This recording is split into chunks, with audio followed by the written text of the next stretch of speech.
What's going on, guys? Welcome back to Weekly GCap, the only source you'll ever need to catch up on all the gaming news from the last week. And as always, if there's only a few stories that interest you, feel free to use the chapters down in the description, as well as they should show up there in the time bar if you just kind of skip through the video there. First things first, let's go over some of the major game releases from the last week. So again, we're still at the early parts of the year, so this segment of the show is still a bit shorter, but if this year pans out to be anything like last year, then in a couple of months, this is basically going to take like an entire minute to run through. But anyway, first things first, February 21st, we have Like a Dragon Pirate Yakuza in Hawaii, as well as PGA Tour 2K25. February 20th, we had the Backrooms 1998, as well as Cabernet. And then February 18th, we had Avowed, which was a day one release into Game Pass, and then Lost Records Blue and Rage Tape 1, which was a day one release into PlayStation Plus Extra. Next up, two games are free on Epic Games, those being Garden Story and World War Z Aftermath. These will be free until February 27th at 11 a.m. EST, so you might as well go redeem them because there's no better price than free. Next up, a handful of titles were announced to be coming to Xbox Game Pass this month. So, first things first, Avowed, which is available now, EA Sports F1 24, as well as Warhammer 40,000 Rogue Trader, both of those available now, and then Watch Dogs Legion, which will be available February 25th. Next up, Rainbow Six Siege X was announced. So, this is pretty interesting, because it's not necessarily a sequel, but it's also not just an update, so this is coming from news.ubisoft.com. Quote, a new era of Rainbow Six Siege will be revealed on March 13th at the Siege X Showcase, 10 a.m. PT or 6 p.m. CET on the Rainbow Six Siege Twitch channel. The description of the trailer reads, or rather I should just say the teaser, quote, Rainbow Six Siege X will bring the players the biggest transformation in the game's history, which introduces new ways to play, deep and tactical gameplay, and major upgrades.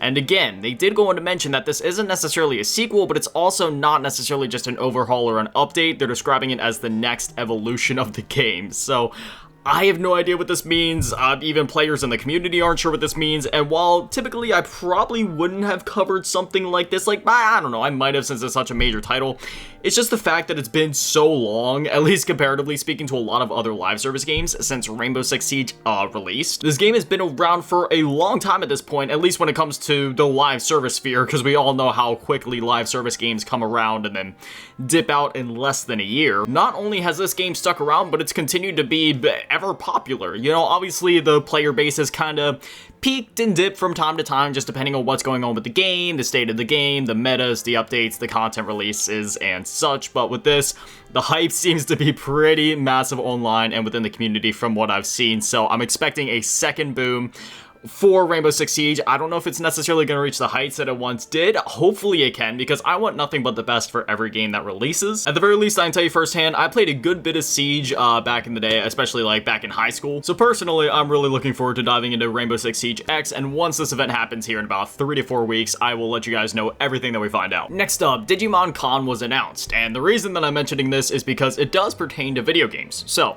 this is coming from Digimon.net. Quote, Digimon Con is a celebration of all things Digimon. We're putting together a wide array of fun and exciting content for you, our fans all over the world who have been supporting Digimon for so many years. This will be happening Wednesday, March 19th, 2025 at 7 p.m. PST, which would be 10 p.m. EST, or if you live in Japan, it'll be happening Thursday at 12 p.m. JST. So this will be streamed on live on the official Digimon YouTube channel. It'll cover everything that's coming up for Digimon, including the anime, the new game, Digimon Story Time Stranger, which the game will be releasing in 2025, and then obviously here on March 19th, we'll be learning more about the game, so I'll definitely let you guys know what we learned there. They also mentioned that we'll be learning more about upcoming Digimon toys, cards, comics, music, and goods, such as Digimon Adventure 2, the 25th anniversary goods, and the latest goods introduction. Again, obviously this con more or less pertains to everything Digimon, but since we'll be learning more about the upcoming Digimon story game, I figured I'd mention this, and let me just say, I am very, very excited for that game. From what we saw during the state of play, which wasn't much, it was still enough to get me so freaking excited. Next up, Astrobot won Game of the Year at the DICE Awards, but there was also a lot of other awards given out, so we'll go ahead and go over that then. But anyway, this coming from Academy of Interactive Arts and Sciences on X. Quote, the 20th annual DICE Awards Game of the Year win goes to Astrobot. Congratulations, Team Asobi. And then they have the full list of winners on their website, which goes as following. Outstanding Achievement in Animation, Astrobot. Outstanding Achievement in Art Direction, Black Myth Wukong. Outstanding achievement and character, Indiana Jones and the Great Circle, Dr. Henry, Indiana Jones. Outstanding achievement in original music composition goes to Helldivers 2, as well as outstanding achievement in audio design, also going to Helldivers 2. Outstanding achievement in story going to Indiana Jones and the Great Circle. Outstanding technical achievement going to Astrobot. Action Game of the Year, Helldivers 2. Adventure Game of the Year, Indiana Jones. Family Game of the Year, Astrobot. Fighting Game of the Year, Tekken 8. Racing Game of the Year, F124, RPG of the Year, Metaphor Refantasio, Sports Game of the Year, MLB The Show 24, Strategy/Simulation Game of the Year, Balatro, Online Game of the Year, Helldivers 2, Immersive Reality Technical Achievement, Starship Home, Immersive Reality Game of the Year, aka VR, Batman Arkham Shadow, Outstanding Achievement for an Independent Game, Balatro, Mobile Game of the Year, Balatro, Outstanding Achievement in Game Design, Astrobot, Outstanding Achievement in Game Direction, Animal Well, and then finally, Game of the Year, as already mentioned, Astrobot. It was a pretty clean sweep there for Astrobot in 2024 when it came to gathering a bunch of Game of the Year awards, and the game definitely deserves it. I've said it many times, Astrobot was my vote for Game of the Year for 2024. It's an absolutely fantastic game, and I'm just so glad that a game like this, it's not trying to be a live service, it's not trying to be anything crazy, it was just trying to be a fun, like, 8 to 12 hour 3D platformer. You just go in, have a good time, you know, see all the different mascots from PlayStation and video game history, and just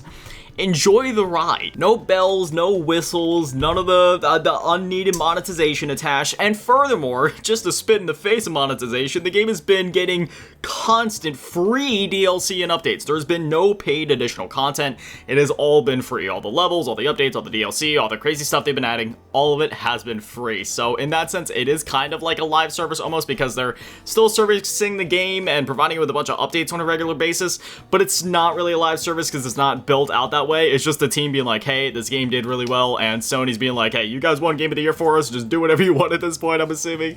So Team Asobi's just been going crazy and providing us with free content as a way to just say thank you, which is obviously a lot different than live service monetization, trying to make sure that we play nothing but that game until the end of time. You know what I mean? The typical live service thing. Astrobot definitely deserves all the praise, love, and awards that it has received and will receive in the future. Next up, Nintendo is removing gold points from the eShop for some reason. So, this coming from Nintendo.com. Quote, on March 25th, 2025 at 3:30 p.m. AEDT or 5:30 p.m. NZDT, I have no idea what region that even is, the ability to earn gold points will end. Gold points already earned can still be used on Nintendo eShop to receive a discount, even after this end date. From March 25th, 2025, customers will no longer earn gold points when making digital purchases from Nintendo eShop, My Nintendo Store, and the official Nintendo website, or by redeeming download codes.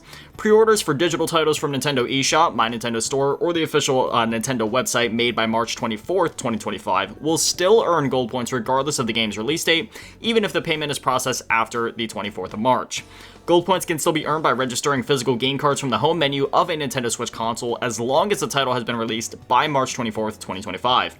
If a title is released after that date, gold points cannot be earned. Additionally, customers may also be granted gold points for exceptional reasons at Nintendo's discretion even after March 24th, 2025. Gold points are valid for 12 months from the date of being earned, expiring at the end of a calendar month. Gold points earned by customers by March 24th can be used to get a discount on Nintendo eShop purchases until they expire, even after the distribution of gold points has ended. End quote. Yeah, this is just very head-scratching. Why Nintendo would do something that would most definitely cut down on the amount of purchases that somebody is willing to make on their eShop, because I've said this before, I never really buy digital games. I 99% of the time am buying physical games.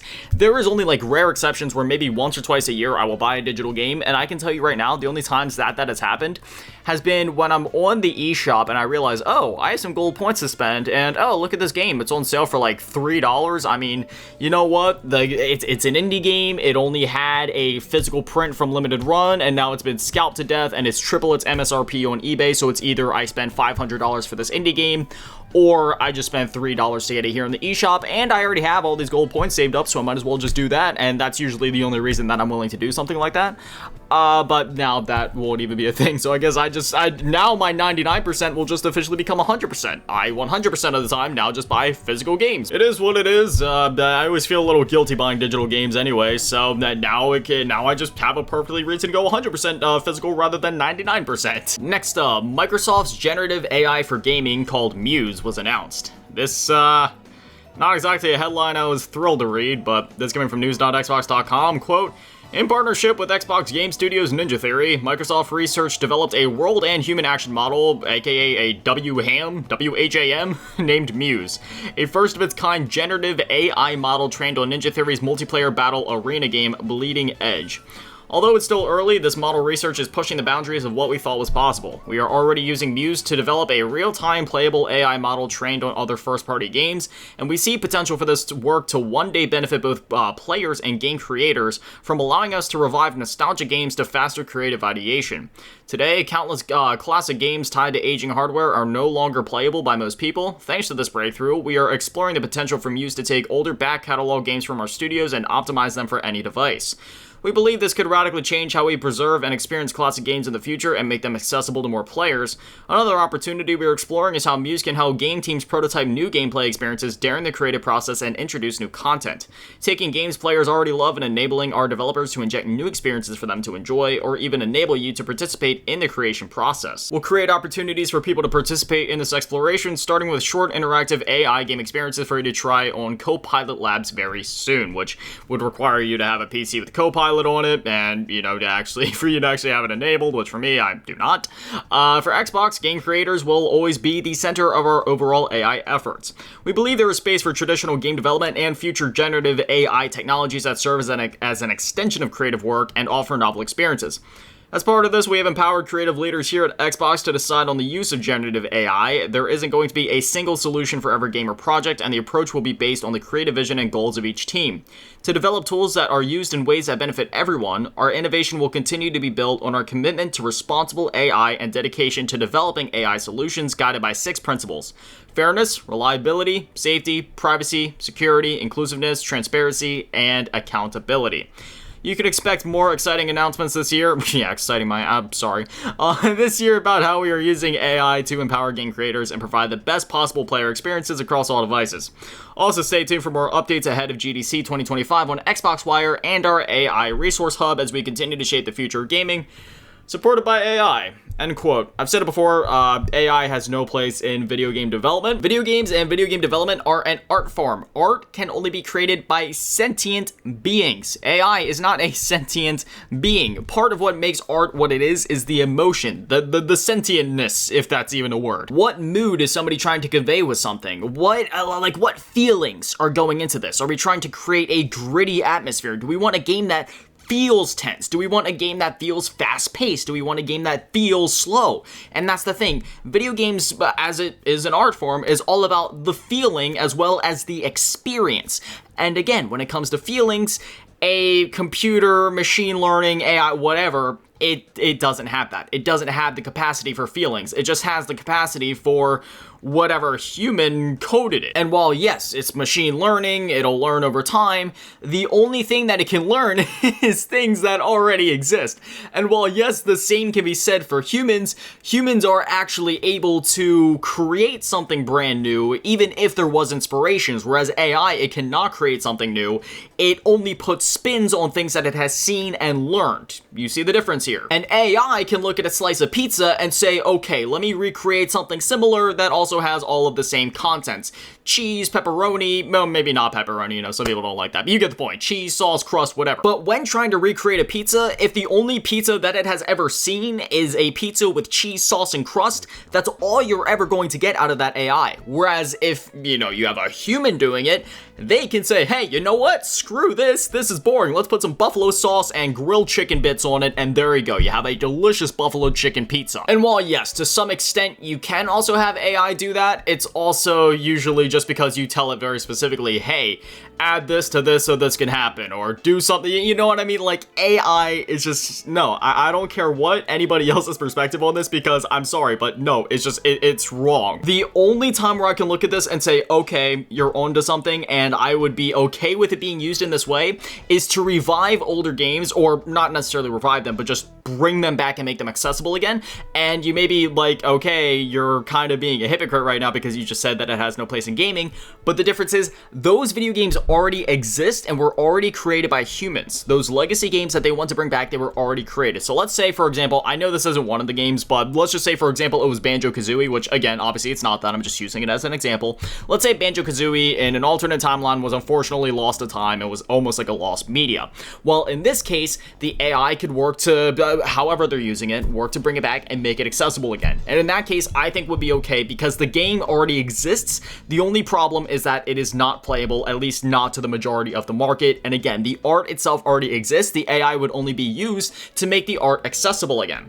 Whereas if you're trying to create art from scratch, when you're using AI, it just takes all the art out of it. So that's my take, and honestly, this is I'm not one of those guys that ever tries to push their opinions as facts, but this is the one time where I feel so strongly about this. I think that I do kind of just have to say, you know what?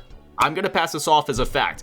AI cannot create true art because it is not sentient. If AI for some reason becomes sentient one day and can actually feel and have emotion, maybe I'll change my tone. But as of now, no, it cannot create art. Therefore, AI has no place in actual video game development. And finally, the Marvel Rivals. Yes, Marvel Rivals, like one of the biggest games, if not the biggest game in the world right now. Their development team is facing layoffs. What? This coming from PC Gamer. Quote, NetEase game director Thaddeus Sasser says the Marvel Rivals development team in the US has been laid off. Quote, this is such a weird industry, Sasser wrote on LinkedIn. My stellar talented team just helped deliver an incredibly successful new franchise in Marvel Rivals for NetEase games and were just laid off. Sasser's LinkedIn profile lists him as a game director at NetEase working on Marvel Rivals. So, the game director for the game. Like, what? Level designer Jack Burrows confirmed the layoffs in a separate post. Quote, "Welp, just got laid off from my job working on Marvel Rivals with NetEase," Burrows wrote. "Was an enormous pleasure to work with my American coworkers who joined me in this SAD calling. Just couldn't dodge that big boot, I guess, no matter how big the success of the gig." End quote. And then they also went on to mention that NetEase did actually confirm the layoffs to PC Gamer in this statement. Quote, "We recently made the difficult decision to adjust Marvel Rivals development team structure for organizational reasons and to optimize developmental efficiency for the game." Apologize my stutter there. There's a lot of multi-syllable words all combined. This resulted in a reduction of a design team based in Seattle that is part of a larger global design function in support of Marvel Rivals. We appreciate the hard work and dedication of those affected and will be treating them confidentially and respectfully with recognition for their individual contributions. The company added that the core dev team in China remains fully committed to delivering an exceptional experience and that it is investing more, not less, into the evolution and growth of this game. We're excited to deliver new superhero characters, maps, features, and content to ensure an engaging live service experience for our worldwide player base. NetEase didn't say how many employees were put out of work, but confirmed that there are now no Seattle-based developers working on Marvel Rivals.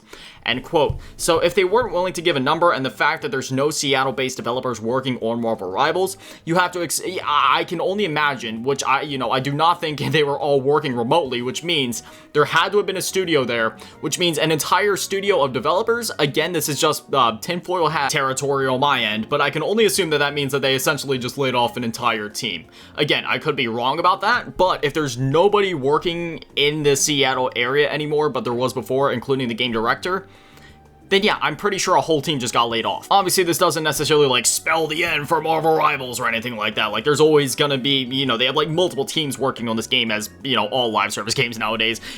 Back in the day, it would just be, like, a dev team and a publisher working on a game, but, I mean, the publisher wouldn't do any work, really, just be the developers, but you know what I mean. But now you have, like, the one massive publisher that kind of represents everything, and then you have, like, 5 million developers, just because there's no such thing as too many cooks in the kitchen, right, guys?